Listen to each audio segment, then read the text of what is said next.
ত্রিপুরার গোমতী জেলার এক নাবালিকা যার জীবনের গল্প এখন প্রশ্ন তুলছে সমাজ ও আইনের সামনে। অভিযোগ, বেঙ্গালুরুতে নিয়ে গিয়ে তাকে শারীরিক ও মানসিক নির্যাতন করা হয়, এমনকি অপ্রাপ্তবয়স্ক অবস্থায় বিয়ে দেওয়ার চেষ্টাও চলে।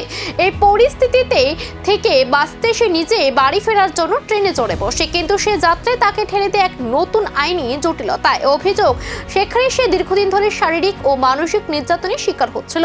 নাবালিকা হওয়া সত্ত্বেও তাকে বিয়ে দেওয়ার চেষ্টা চলছিল। এই পরিস্থিতি থেকে মুক্তি পেতে গত বছরের জুন মাসে সে ট্রেনে করে ত্রিপুরায় বাবার কাছে ফেরার চেষ্টা করে, কিন্তু পশ্চিমবঙ্গের খড়গপুর রেল স্টেশনে পুলিশের নজরে আসে ওই নাবালিকা। তার নিরাপত্তার স্বার্থে তাকে মেদিনীপুরের একটি হোমে রাখা হয়। পরবর্তীতে ত্রিপুরা চাইল্ড লাইন ও গোমতী জেলার চাইল্ড ওয়েলফেয়ার কমিটির উদ্যোগে পশ্চিমবঙ্গ ও বেঙ্গালুর সংশ্লিষ্ট দপ্তরের সঙ্গে যোগাযোগ শুরু হয়। তবে মায়ের পক্ষ থেকে মিসিং ডায়েরি হওয়ায় আইনি প্রক্রিয়া জটিল হয়ে ওঠে। শেষমেশ সমস্ত আইনি প্রক্রিয়া মেনে নাবালিকাকে কর্ণাটকের বেঙ্গালুর চাইল্ড ওয়েলফেয়ার কমিটির হাতে তুলে দেওয়া হয়।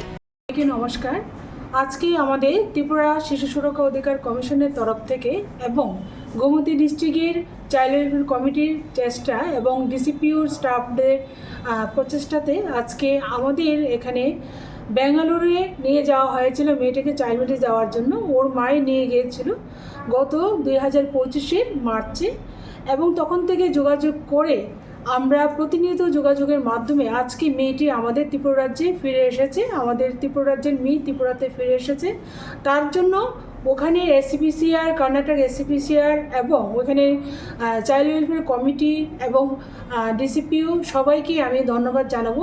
এর সঙ্গে আমাদের কমিশনের তরফ থেকে প্রতিনিয়ত আমরা মেম্বার সহ এবং স্টাফ সহ প্রতিনিয়ত যোগাযোগের মাধ্যমে আজকে এই সাফল্য আমরা পেয়েছি। মেয়েটাকে আমাদের ত্রিপুরা রাজ্যে ফিরে এনেছি। গোমতী ডিস্ট্রিক্টের ওই মেয়ে, মার বাড়ি ছিল তেলিয়ামুড়াতে, এবং ওখান থেকে মা ওকে ফুসলে নিয়ে গিয়েছিল।